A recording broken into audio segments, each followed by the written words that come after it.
and good afternoon, everyone.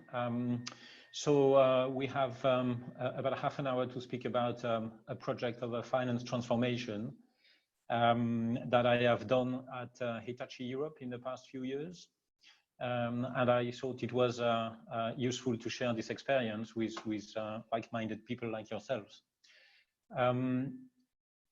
What I think would, sorry, I just need to understand how that works. Okay, here we go.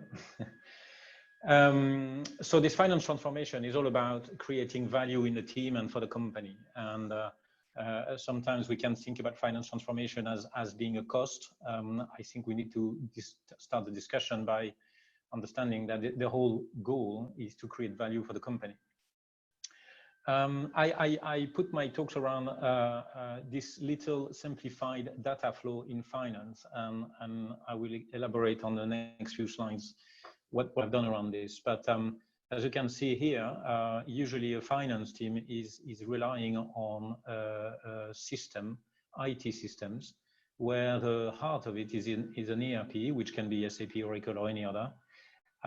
You can see at the top, it's all about data input, which for this simplified example, I have limited to account receivables, account payable, and travel and expense.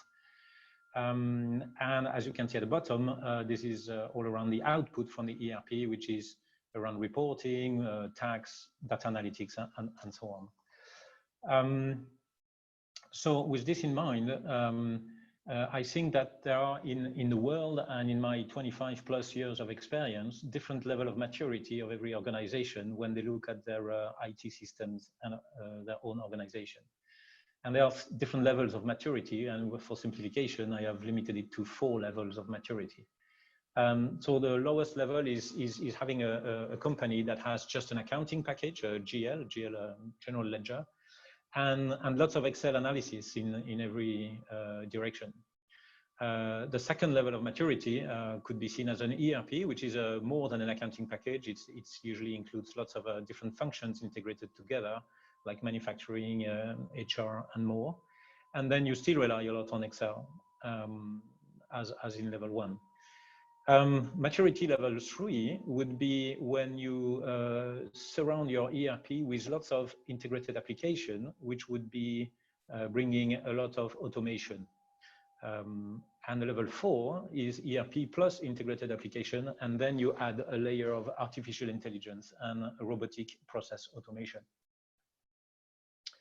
So with this in mind, I mean, if I look at this basic example of a finance organization, and if I think about my start at Hitachi 6 years ago, I could say that most of the data input and output around the ERP was manual or Excel based. And for me, Excel is like manual. So for instance, when you look at account receivable, cash allocation, sending reminders, and so on, well, it was very much manual.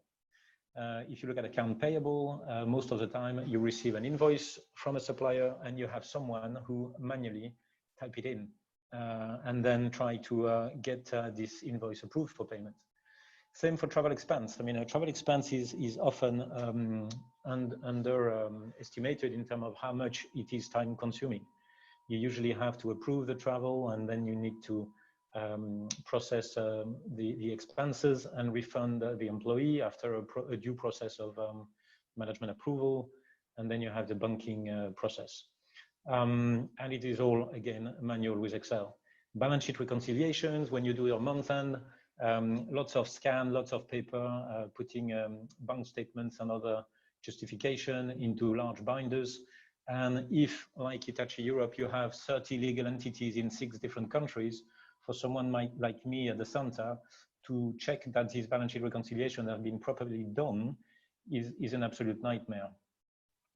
And now if I go to the output side, most of the reporting was done on Excel. I mean, we would ask IT for a specific SQL query, and then we would receive the data dumped into an Excel file, which would take a few hours to be remodeled and then checked and then distributed.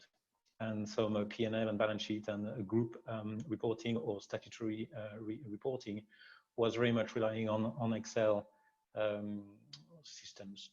If you look at VAT, tax returns, anything linked to tax, lots of Excel again. And if you look at every work done at the FP&A level, we would dive into the ERP with another query from IT and then dump the data into Excel. So awfully manual, very time consuming, lots of mistakes, impossible to check that there are no mistakes, and lots of time managing the different versions of the Excel files. So what we've done in our finance transformation project in Hitachi was to take all of these processes and think about an extra layer of software to integrate into the ERP and automate the process. So if I quickly go around again on each of these processes, for the account receivables, we wanted a system that would manage the credit risk per customer, would manage the insurance level for the credit risk, and also send out automatic reminders in different ways, either emails or letters. And then you have all the work around the cash allocation when you receive a payment. So we had an internal system called NAS, but then we've been working on a project with an outsourced provider called GetPaid. In terms of account payable, and maybe that where the benefits were the most visible, we moved from manual input in a low-cost country by a third party to an automated process provided by a company called ITsoft, and who provided optical character recognition and a workflow. So optical character recognition means that there is an algorithm who reads the image of the invoice, extract all the necessary information, populate SAP with all that data, and then process a workflow for the approval of any discrepancy between the purchase order, the invoice, or the delivery note. And just to mention this point a little more, we used to take 32 days in average to process a supplier invoice in the past when it was manual. And with this system, we went down to 1 day compared to 32 days. So you can see the magnitude of the improvement. If you look at travel expense, I described and you all know how it's painful it can be to manage travel expenses with Excel forms. So we've implemented Concur from SAP. Concur has been bought by SAP a few years ago. And Concur provides a phone application and full integration of the travel expenses into your ERP, and manages management approval and as well the audit after the submission of all the travel expense claims. And that has improved our lives tremendously. Knowing that we have in our shared service 30 legal entities in 6 different countries, it was more than 5,000 users. And so this improvement of the process was an enormous win. For the balance sheet reconciliation at month end, instead of having paper statements in physical binders, we moved everything online. And the balance sheet reconciliation system that we used is called Cadency from Trintech, but you also have good services from a similar competitor who is Blackline. And you have also other providers on this. And then if you go to the output, we've implemented a system called BPC, which is part of the SAP package actually. And this is a financial database with cubes that you can slice and dice in any way you want. So once it's plugged into your ERP, you can produce automatically lots of reports that are automatically refreshed at the end of the month. And then you manage your budget and re-budget and reforecast at the frequency you need thanks to this system. This is very, very efficient. In terms of VAT and tax, we've put in place a software from a Big Four firm, which was used by them in the past, and we outsourced all the tax to them. But then we thought it was more efficient to purchase a license and operate it on our own. And that software would generate from the ERP all the necessary VAT returns every month. And knowing that we had 30 legal entities, you can imagine how much time we saved through this. Also, it's much more robust and much more efficient and resilient. And for the FP&A, we also use BPC for extracting data and doing all the FP&A work in terms of performance analysis and dashboards and KPIs. We've also added, next to BPC, we've also used Power BI from Microsoft and Analysis for Office, which is a plugin in Excel to address at the transactional level all the data in SAP. So if we recapitulate most of the different systems we've implemented over the past few years, starting with Excel on the bottom left, we've added Concur, Cadency, BPC, ETsoft, so STARS, which is the Big Four firm software. For account receivable, we've been working on GetPaid, and data analytics from Analysis for Office and Power BI.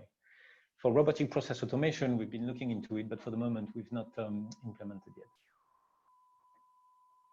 So if we think about our 4 level of maturity in a finance organization, we come now to the level 4, where we can add artificial intelligence and RPA. So in fact, what is absolutely key in a finance transformation project, and if you think about artificial intelligence, you need to have all your systems integrated first. All your processes need to be digitalized, because it makes no sense to invest on AI or RPA if you are still relying on Excel, if you are still relying on manual processes.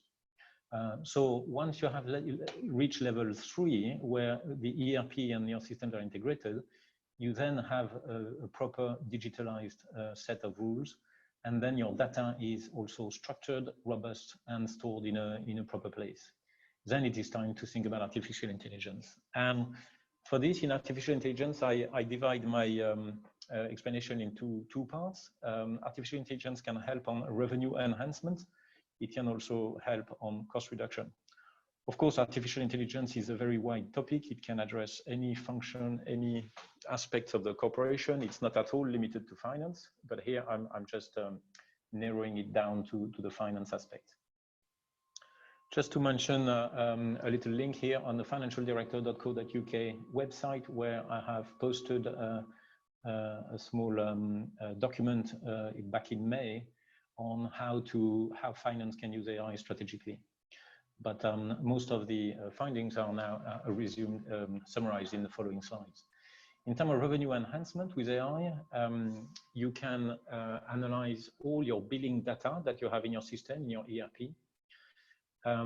With all the data that you have in your invoicing system, it includes all your, of course, customers, products, with all the dates, and you can find recurring customers and different ways of buying. And all that data can be analyzed by proper AI tools, data analytics tool, to find behaviors, future trends, future tastes. You can also cross-reference this data with external information. So I cannot list them all here because it needs to be adapted to your own business model. But just to make an example, if you have a business model that is depending on the weather, well, you can put the data of the weather and cross-reference with your order book and see how that could be correlated. You can also look at data like, I don't know, inflation rate or foreign exchange rates, etc. Also, the competitors' offering, if you manage to find a way to structure the data in a proper way, you could also learn a lot. And there are very, very well-known applications on this, like Netflix, who is giving you recommendations that are completely ad hoc to your own use. Same for Amazon product recommendation on their website. By analyzing this data, you can also allow the R&D to find new products development ideas and trends and stuff like that. If I move to cost reduction, it's only a few examples, but it's unlimited, I would say, the scope of possibilities. In terms of procure to pay, I've discussed about the system we put in place in Hitachi Europe, but you have some system where image recognition system can better and better over time capture the quality of the image and put all the data into your SAP. In terms of record to report, we can have systems that reconcile bank accounts automatically and efficiently rather than doing it manually.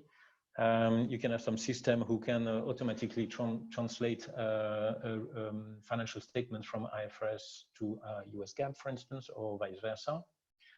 In terms of order to cash, You could have very efficient tools to analyze your banking data and allocate the cash at a very high level of efficiency. You can also think about some system to analyze your customers' dropout and try to understand why they have dropped out and recommend process improvement. For the cash collection, you can also have your data analyzed and have a system that would automatically decide what's the best decision tree to collect the cash from individual customers. For chatbots, this is referring to a technology called natural language processing. So these are AI systems where they recognize the voice on a customer service phone line, translate it into text, understand the question, and propose some answers, and eventually support your customer sales employees and help them answer all the questions. In terms of FP&A, you have some AI that can help do some very smart prediction with the right algorithm and all the right set of data. And it can also help you prepare budgets, first version of budget that then could be criticized by your top management, but then at least you have a base to start working on.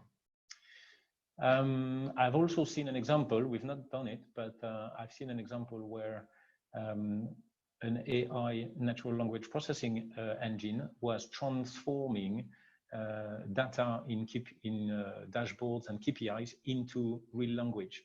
So it would generate a sentence like revenue for this month has been increased by 10% and thanks to the good performance of this product A, B, and C. And that could help if you have, for instance, a chain of restaurants and you want to produce every month for each of the heads of restaurants an individual analysis of their performance, but in words, because sometimes the guys with the management of a restaurant is not necessarily very keen on analyzing numbers, and you can have a text generated automatically. In terms of audit, we've looked at some possibilities of analyzing data to find mistakes or fraud, like double payments, abnormal amounts, and fraud. So AI in this case is really very efficient. A few thoughts on this, nevertheless. It's not worth applying AI or RPA of your processes if your systems are not fully digitalized or integrated. I mean, an RPA system, which is a script doing different tasks one after the other, if you put Excel in the middle, it might increase the speed initially, but if your system has to be changed or evolved, or if Excel has some forms where the data is not secured, you could have a lot of difficulties to make this process work. So it's really important to avoid Excel in an RPA process. Of course, finance cannot exist without proper IT system. Everything I've described so far is showing that finance and IT need to work very closely together. And a very good coordination of finance and IT is essential. And it's not obvious. I mean, I've seen lots of companies where finance and IT could be finding difficulties to talk to each other. Sometimes the system doesn't work and they blame each other or whatever. I think for a finance executive, it's very important to have the IT director as a close friend and allied. Another thought is, of course, as I showed, is that the ERP is not enough. It's only a foundation. So to do your digitization project and finance transformation project, you need to have an extra layer on top of the ERP. Most of the systems I have shown are cloud-based. So the advantage is that you don't have to invest on hardware or software. You just rent it. And it's usually relatively affordable. Each of the systems, they cost maybe 10, 20, 30 pounds per head per month. You have an implementation cost usually to have a special interface, but that interface could cost, I don't know, less than 10,000 in average. So these systems are affordable and can have a very good return. In terms of implementing all these ideas, I think the finance department is the user, so they need to drive we need to drive implementation. Here, it can be a source of tension between finance and IT, but I think it's finance who needs to decide what they want and IT to help as a support. I've seen lots of projects where IT lead, but not necessarily understand the subtleties of the process, and finance run behind and doesn't capture the system soon enough or fast enough or deep enough, and in this case it doesn't work well. So without saying that IT is not good, smart people, it needs to be driven by the users, and the users are the finance teams.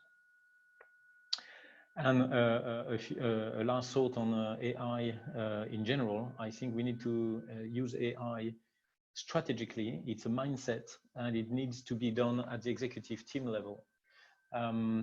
We don't need us as a CFO to be expert on how AI works, but we need to know what it can do and what it cannot do. It's very important to be, as we are the decision maker at the top of our organization, to understand the capabilities of these systems. So I'm close to the final slide. It is the final slide, sorry. I'd like to conclude on a note that all these ideas and digitization process, finance transformation is a lot about processes, transactional work, recurring activities. And with all the tools that we have now in our disposal, it is key that we make them work quickly and efficiently in the best possible way, because I think us as a CFO, we should not focus the majority of our time on these recurring activities and transactional activity. I think we need to get the accounting and transactional processes right so that it takes less time over time, and that we can focus more and more of our time on what is the real value for a CFO, which is on the business partnering. I mean, it's all about looking ahead, forecasting your P&L very accurately. It's all about having the business knowledge thanks to the transparent access to our financials. And it's all about getting more involved in the strategy of the company and get more involved in the risks that the company might face and how to reduce them. So thanks a lot. This is the end of my presentation.